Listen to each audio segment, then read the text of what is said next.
Now, agenda.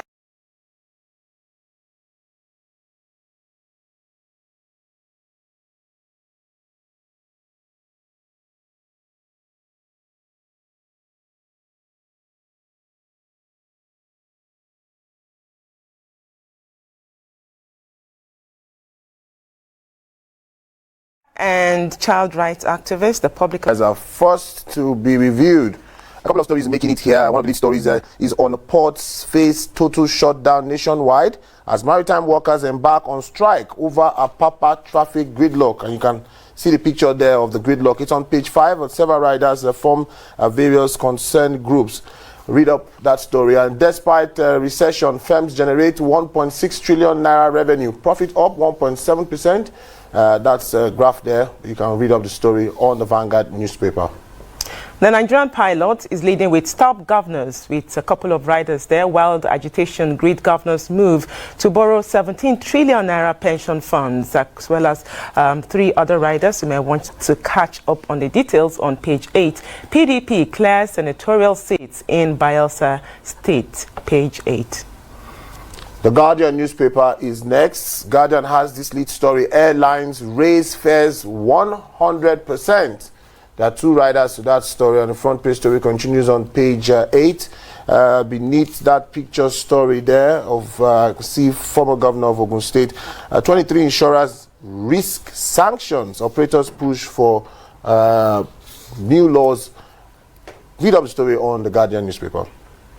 And the Nigerian Tribune is leading with police warn. Another hashtag EndSARS protest not allowed. Fresh protest premature, and that's attributed to Kogi State Governor. Story on page 2. And just above the masthead is local government's style of toll collection major challenge to Nigeria's tax administration, according to FIRS.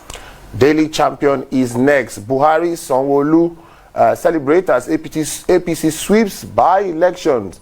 That story is on page 5 of the paper. You also have a story of Serap to Buhari stop governors from borrowing 17 trillion naira from pension funds. Lagos police threaten shutdown as youth plan fresh protests. That's on the paper too. And Daily Trust is leading with danger as recycled SIM cards flood streets markets. Very, very interesting story that we must focus on, especially in the spate with the rising spate of kidnapping and, of course, other security concerns in the country. Check out more details on page 6 of Daily Trust. Importers grown as cost of doing business rises by 600%. Nigerian News Direct. The CRR non-compliance and Union Bank Stanbic IBTC orders lose 2.3 trillion naira to CBN. That story is on page 21 of the Nigerian News Direct. Yorubas believe in unity of Nigeria. That's coming from Oyetola. It's on page 11. APC wins in Bauchi, Katsina as PDP protests in Zamfara. INEC declares Zamfara by-election inconclusive. Find out why on page 16 of the paper. Kano government demands apology from Varsity over controversial Ganduji's appointment. Daybreak Nigeria is the next paper for review. Reactions trail by-election as APC, PDP retain strongholds. 3 riders to that front page story. Police outlaws protests in Lagos ahead of hashtag EndSARS 2. Find out more on Daybreak Nigeria. This Nigeria, endless killings, bandits, terrorists killed 64,428 Nigerians in a decade. That's according to a report on page 14. Borrow and pay varsity teachers. Cardinal Onaikon is speaking on, I think that will be page 3 of the paper. The Daily Asset newspaper is next. FG needs to discontinue dependence on crude oil. CBN governor is speaking. You also have the stories IDPs, thief community in US petitions Buhari. Okay, that's a lead story on Daily Asset for this morning. State small 17 trillion naira loan from pension fund, Serap alleges. That's the major headline on the front page of the Authority newspaper, and that story concludes on page 3. 6-year-old rejects 82-year-old father in Abuja. Find out why on page 24. The Blueprint newspaper is next. Lead story on Blueprint. Planned 17 trillion naira loan from pension funds. Don't touch our money. Pensioners warn governors. Says they can't be trusted. Two other riders. It's on page 6. And coalition to FG close northern borders to stop banditry. That story is on page 9 of the Blueprint newspaper. And the New Telegraph, APC, PDP hold sway in 11 state legislative polls. Couple of riders, details on page 2 of the New Telegraph. And just below that is presidency, PDP unfit to ask for Buhari's resignation. Reps why we want president impeached, page 3. Business AM is next. Ajib faces 30 to 50 billion naira payout for Nigeria human rights violation. That's the lead story on this paper. You have about 4 riders, and the front page story continues on page 2 of the paper. You also have a summary on finance and investment, Nigeria frontier markets, technology, as well as commodities and agriculture. So get a copy of Business AM and find out more, especially in the world of business and economy. Now, let's have Lemmy weigh in on some of the stories raised on the front pages of the papers this morning. This is typically not a day of peak one read-all, despite the fact that Saturday was the by-elections across, I think, 11 states of the country. But we're seeing new dimensions of stories coming out. Airlines raise fares 100%. That's according to the Vanguard newspaper. The Guardian is one of the papers. Ports face total shutdown nationwide, according to Vanguard. The hashtag EndSARS protest, the pre-registered SIM cards, according to Daily Trust, and of course the pension fund controversy and the move by governors to borrow 17 trillion naira. Okay, I think we know how Sundays usually are, or the weekends usually are, so I think the editors and their team have done pretty well to at least have a potpourri of stories for us to read through and discuss. I'd like to start with the last paper. Okay. Business AM also. Business AM, yeah. Correct. I go there because, again, we know the conditions of the people of the Niger Delta. They are the goose that lays the golden egg. Unfortunately, they do not have an omelette for breakfast. And we know how lots of these oil companies take advantage of the greed of some of the so-called leaders in those areas to do what is called divide and rule. So I like this headline: Ajib faces 30 to 50 billion payout for Nigerian human rights violation. It's a story that should catch anybody's attention. To think that this story now, this decision of the appeal court has taken 21 years before this decision was reached. And I worry about our judicial system, the administration of justice, because they say justice delayed is justice denied. A lot of people who have suffered from the infractions at this level, in this particular issue, are no longer alive, as it were.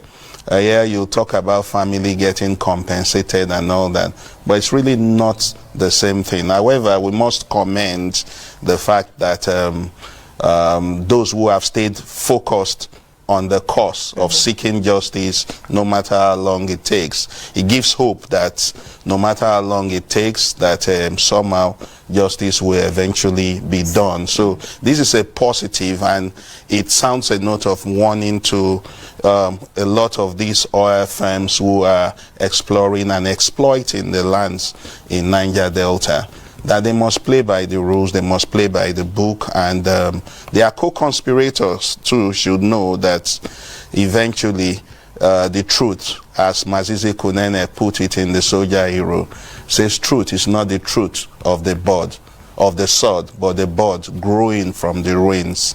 This is the bud growing from the ruins. The people of Niger Delta have been vindicated by this judgment that is 21 years old coming. All right. Now, the EndSARS protest, I think it's tagged the NSAS protest too, and the Nigerian police is speaking tough and has threatened a showdown. Yeah. Now, how do you think, the Nigerian police should respond, basically to this current, move for another NSAS protest, considering the events that happened in the previous NSAS protest where protesters were killed? The judicial panel of inquiry is still investigating incidents that led to the death and injury of youths at the NSAS protest. How should the Nigerian police handle this matter such that it does not escalate to a dangerous level? The headline itself, it's worrisome and symptomatic of a regime that is definitely not democratic. This vibe coming from the police is a vibe coming that simply mirrors how undemocratic the civil space is today. Nigerians are constitutionally empowered, constitutionally protected to express themselves peacefully wherever they may find themselves. So to say that people cannot protest is definitely an aberration and in conflict with what our constitution says. Now, if the police comes out with a narrative of being afraid that this NSAS protest too will be hijacked, then they need to do the needful, because we cannot talk about NSAS 2 without going to talk about what happened to NSAS 1. NSAS Protest 1 was also part of the level of insensitivity, aloofness, and, if you ask me, incompetence in reading the thermometer of the Nigerian people, as exemplified by the youths who came out to do the NSAS protest. Why do we say so? By the Constitution, you are legally and lawfully and constitutionally empowered to protest. And we did see that the youths protested, and they did it very peacefully. The failure of government to read the mood of the nation at that time and say, look, young men and women, you are legitimately empowered to do this protest. We will give you backing. We will give you protest.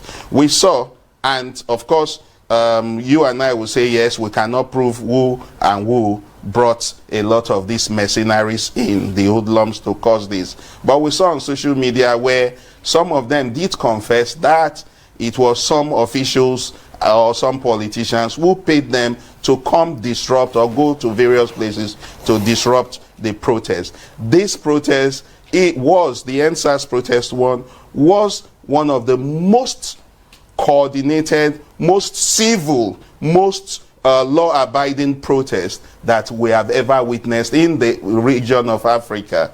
But because they decided that we mustn't allow this go for too long, instead of meeting the people and discussing and trying to get them off the street properly, the arm twisting tactics was used by unnamed politicians, as it were. Of course, it culminated into the infamous Lekki shooting, where we are divided on the number of figures and all. But the point is this: when a Nigerian citizen stands and begins to sing the anthem of Nigeria, holding the flag, for any other reason, for whatever reason, it is a nation that has failed, a nation that is sadly in the throes, in the abyss, or in the precipice of collapse. That will shoot his youths who are unarmed. That will kill his youths who are singing in patriotic voices about the national anthem. So we need to do more. The president and commander-in-chief needs to call the police to order. Let the youths be protected. If they must be protested, until the constitution is amended, until the right of the people conferred on them by the constitution to express their views, their right to assemble, their right to speak against whatever they do not wish, until that right is taken away from them by constitutional amendment, this narrative from the police speaks of a police that is still in the colonial days, that still thinks that we are not yet in a democracy. Now, when you say we cannot speak to hashtag EndSARS 2 without referring to one, then you ask what role the police has actually played in letting Nigerians know who sponsored these machineries, because it speaks to intelligence and what the police is doing, or does the police have information that it shouldn't be let out? And then you also want to ask, if the youths go ahead with their protests, what should be the advice to the police? Because sometimes youths, you tell them not to go out, like you said, it's in the constitution to allow people to protest. The youths have they are constitutionally empowered to express themselves, but to do so peacefully. And we need to call the police to order. We need civil society. The president himself needs to know, if he is father of the nation, then he should not see a message like this coming from the police that threatens the lives of his children, the people who voted him because into if office. Force is being used, we may likely have absolutely more deaths. Absolutely. Before now, they say no evidence of killings in Lekki and all that. We are seeing testimonies come from the tribunal, and we are seeing horrendous tales. The president should be a father to all, a grandfather to the youths, if not a great-grandfather. He should call them and tell the police, in a democracy, the police will police with civility. That means give protection to the youths who are peaceful. Where you find incidents where there is disruption or there is disorderliness or there are hoodlums wanting to take over a situation, you arrest the hoodlum. You protect the citizens. Yes, what they did was look away, and they are vicariously liable for all of the insecurity that happened at the we also witnessed that in the nation's capital, especially around the beggar. Absolutely. Axis, yes. Let's look at, before we move to other issues, I'd like us to exhaust a bit this particular matter, the demands of the youth at this point. The EndSARS one was demand for police reform and end to police brutality. What they are asking for now is the release of some of their members in detention, as well as unfreezing the accounts of some of their members. Some accounts were frozen by the Central Bank of Nigeria. How do you think the president at this point should react and respond to this particular demand? Just as I said earlier, to prevent, a degeneration of this matter. You see, I don't know how leadership really thinks. But a leadership that, after the last 5 years of being on the saddle, has depleted his goodwill and trust, the confidence the people reposed in this particular leadership, the President Muhammadu Buhari, the kind of confidence, the kind of public trust that was reposed in him in 2015 when the people voted and asked for Buhari to come. The president and his minders are not wary about how much they are losing grounds. And this is because, again, in one breath, the president says the youths are within their legitimate right to protest. In another breath, the same president has said so, but of course, no decision is taken without the president, especially a decision as serious as freezing the account of the youths. You freeze their accounts, for God's sake, people can fund whatever they desire to fund, so long as it's not terrorism. Does CBN even have the mandate to freeze accounts? They do not ordinarily have the mandate, and we also have the issue of the kids who are still being detained. It makes absolutely no sense. It is the reason why the EndSARS protest too, it's even coming up. Because again, if you feel that there are things that the youths have done, the ones you have detained, then you need to do what? Charge them to court if you feel that something is wrong. Charge them to court, let their lawyers come out and defend them and get bail. Then you give them unfettered access to lawyers and to their family, because this is in every sense wrong, because this is arm twisting. This is stifling the civic space and denying the Nigerian citizens of a voice. So the police must create some level of confidence by investigating and uncovering those who allegedly sponsored thugs to attack NSAS protest in NSAS 1. The Nigerian police is very intelligent. They know the facts of the matter. I can tell you that they are very intelligent. What they probably need is a president telling them to do that which is right to be done. All right, let's move to the issue of SERAP over the weekend, which alleged that states mulling 17 trillion naira loan from pension funds, and SERAP is giving a 14-day ultimatum to the federal government to halt that process or face a lawsuit. You also have pensioners speaking in one of the papers saying that they do not trust the governors. Don't touch our money. Don't touch our money. Blueprint newspaper has that. Don't touch our money. Pensioners want governors say they can't be trusted. Governors are bad debtors, experts. It's sad that it has to come to this, where governors, I keep saying it, the governors, the bulk of the governors we have in the country are pretty lazy with their economic team. They are pretty lazy. There's a lot to do. When this, in 2015, this particular leadership, when they were campaigning, we're talking about diversifying our economy. There's so much. If you go to the north, in Katsina, in Sokoto, in Zamfara, in Nasarawa, there's so much mineral resources that even this reliance on crude oil and the petroleum sector would ordinarily not be there. But again, where they are even managing to exploit mineral products, like in Zamfara, they are doing that, yet they are also doing it and putting the money in their pockets, which is part of the problem with our country. We can't have one country and we have two different sets of rules. So we need to do the needful. We need to get the governors to start thinking out of the box. And this is the reason, again, that we keep talking about a restructuring system where true federalism will work, so that governors will not continue to come to the center with cap in hand to come and divide the Commonwealth. They should go and think out of the box in their states. They mustn't touch pensioners' money because they have not been faithful in all the monies they've been allocated. What have they done with those ones? What is the justification? You see them getting richer by the day while the people, the downtrodden, are hungry.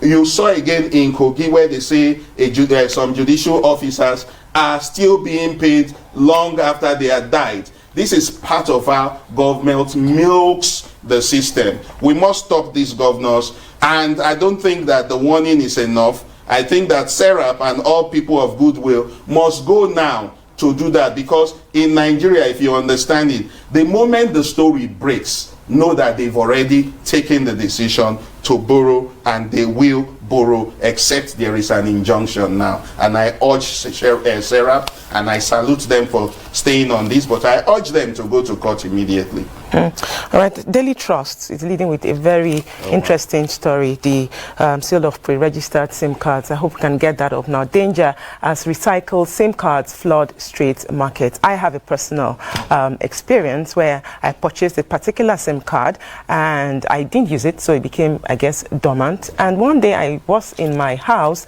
and I received a prompt that says my name and then the airline operator, because I usually save my name with the maybe with MTN or Airtel and all that. And I saw that it appeared on my phone that I had joined Telegram, and I was wondering, but this is meant to be my number. How did this happen? So I have a personal experience, and that gave me a sense into what is happening, in the country. Despite the fact that it's a policy against pre-registered SIM cards, we're still seeing SIM cards being recycled. Yeah. What is the implication of this? Wow, we're a country with good policies. The policies are there, but implementation, enforcement, we don't follow through. Maybe a policy comes out within a month, two, you see a lot of activity around it. A few months later, we are back to the old order. I need to commend Daily Trust for doing this investigation. I also have personal experiences where I'll go to mobile vendors, to shops where they say they are registering, they are selling SIM cards, and I find that even within minutes that SIM gets operational. One, they will not even ask for an ID card, which is terrible, and that is part of why insecurity continues to fester, especially kidnapping. They will use those SIMs and destroy after they are finished operation. You can't track them. We have a poor data system, we can't track them. And this one that is key, even if you go to a country, the smallest country in Africa, nobody will sell SIM card to you without ensuring you register. And that's because there is deterrent, there is punishment, decisive, very firm punishment. But here, it is casualized. Once you man no man, I think you are caught. The aspect of punishment, Lemmy, is one that I would definitely agree, because I also am aware that there are places where you go to and you have to present an ID. I did some registration recently, and my ID was requested. So maybe the operators themselves are the ones who the government probably needs to focus on, because the minister came out recently to say that about over 7 million lines, have been taken out, and more is still being done. So I think we need to look at this because of the issue of insecurity. And vendors may not even understand the implication of registering, users without ID card. All right, thank you so much, gender and child rights advocate, journalist, and a public affairs analyst, Lemmy Uwigbe, for your perspectives. Thank you. Many thanks, Lemmy. Thank you.